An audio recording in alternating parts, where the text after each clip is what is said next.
Eminem.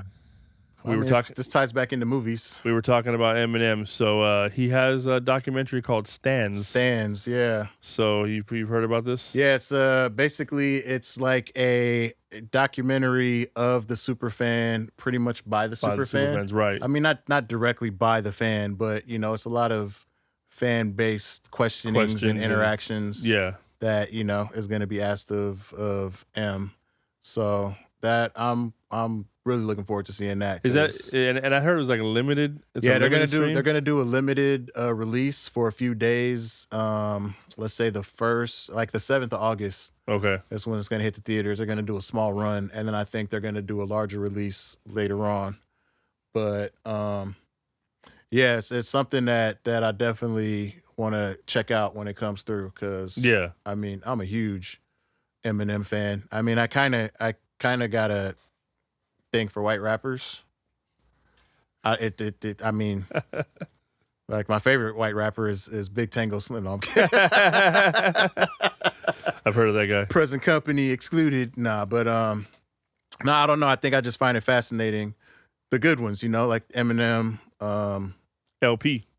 LP is another good one. He goes to the top of my list. I mean, I love Run the Jewels, but LP is very talented. Lil Dicky is another good one. Is very talented, funny. I think that's what I enjoy him because of the fact that he takes a comedic approach to it. Like he takes it seriously, but he doesn't take it too seriously. Like he's able to make jokes out of it and it still come off dope, lyrical. Yeah. Right. Because it's not like he's being corny with it. It ain't like he's no disrespect, but it ain't like he's Eddie Murphy. Right. Like party all the time. Yeah. Gimmicky. But right. Like he actually has some lyrical skill and ability even when he's making these jokes, Mac Miller's another good one. Mac Miller had some really good songs. There was a song with, I think it was with CeeLo. It was him and CeeLo. I think it was. Yeah. I might be brain farting, but it was pretty dope. But he's had some. Yeah, Mac Miller. I'm not gonna say I was a huge fan, but he was dope. And then he was good. If you're gonna go white rappers, you can't leave out the Beastie Boys. Beastie Boys, the original Dundadas, So remember MC Search. MC Search. I mean, he gets an honorable mention. Impactful because of who he was, but right. I wouldn't put him on the Mount Rushmore of white rappers. Fair, but he's definitely in the conversation. Fair, but I don't think he makes the top tier. Pop goes the weasel, goes the weasel, go pop. Pop goes the weasel. Man, you remember Brian Austin Green from 90210 when he rapped? Honestly, and I don't. I kind of liked it. I kind of liked it back in the day. I don't feel like he got a fair shake. If he had a little more, I knew he was doing things, but I can honestly say I never heard it. We'll have to check some out after we finish recording. I don't wanna. I'm gonna play one for you.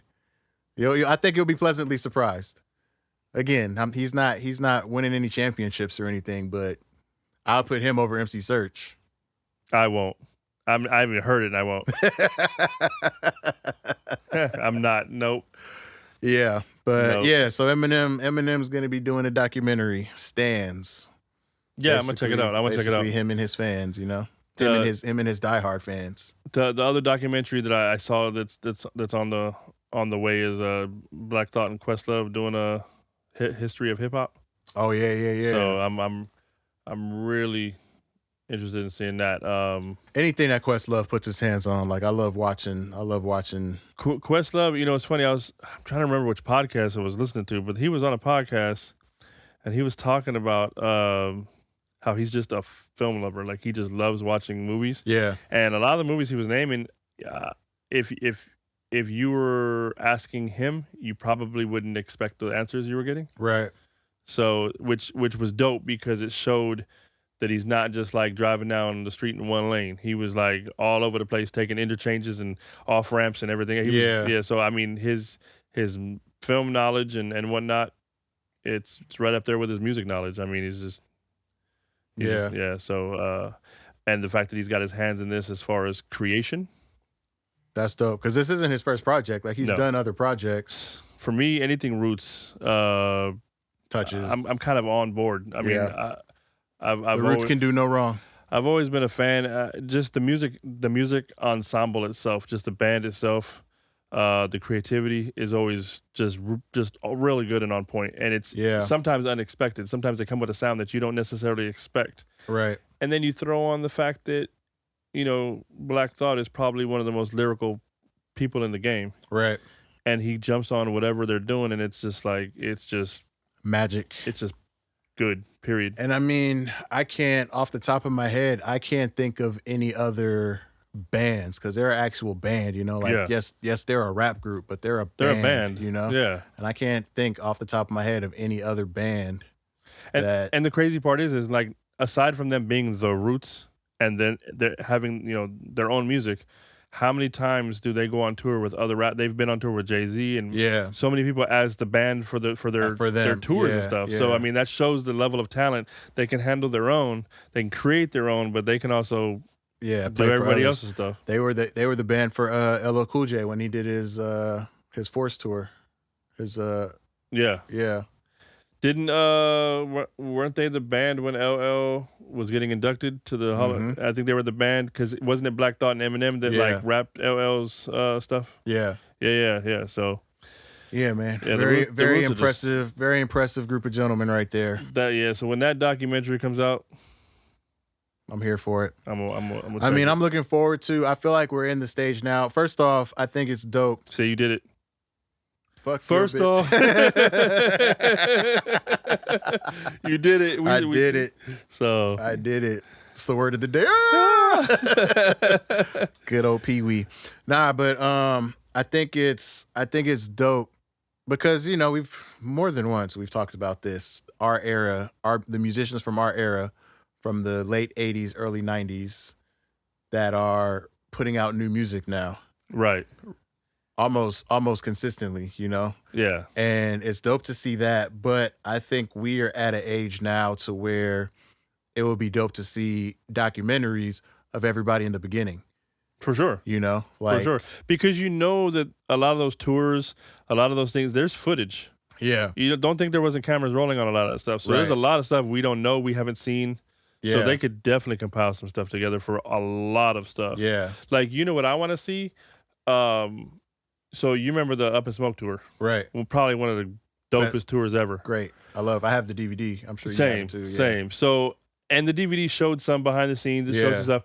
But I want to see, because of how successful that tour was and how huge it was, the draw it had. Yeah. I want to see a documentary about that. I don't even showing clips about the tour itself. Like literally in reverse. You had clips of behind the scenes with full performances, right? Right. I want to see clips of the performances, and I want to see full behind the scenes. I want because I know there was some crazy stuff happening, ciphers, just clowning around, creating, because there's a lot of creation that goes. I want to see some of that before the tour starts. Right. The set design, what inspired them, how did it come together? Who picked the track sheet? Who picked the order of who was performing? I want to see all that put together, the work that went into it. Yeah, that was one of the dopest tours like ever. Yeah, and it's crazy too because of course this is the early 2000s, but there was the Up in Smoke tour. Yeah, I remember Exhibit had his Restless DVD. Yeah, Alcoholics had the XO Experience. Yep. Like you said, that whole the amount of music that was out at that time was insane. Yeah. But what I'm wondering is, so those are all West Coast tours that were on DVD. Right. I'm wondering if there happened to be any, not to mention there was the backstage. We had backstage. Yeah. There was there was the Fade to Black tour DVD. Fade to Black. Which was a good one. There's the opposite of Rhyme and Reason. Rhyme and Reason, yeah. Rhyme and Reason. Yeah. That's the one I always forget about. That was they had Rhyme and Reason. That was where you got the Dog Pound and Mac 10 classic. Yeah. So it's like, again, a lot of that seems to be West Coast shit. Like I wonder where the East Coast, and did we just know about those because we're West Coast? Right. Like, well, I mean, as far as those big tours, I mean, I know that Fade to Black tour was huge. That one was huge. And then there was the one before that had the Locks and DMX and all them guys, with Jay-Z and Meth Bleak and Beanie Siegel and the whole night. So there was that tour that was big as well, and I've seen that on DVD as well. Yeah, it would be dope. It would be dope to see some more of that coming out now. You know, some because like you said, I know there's footage of stuff that somebody just has. Thinking about it, it's crazy that you don't see some of these tours like streaming.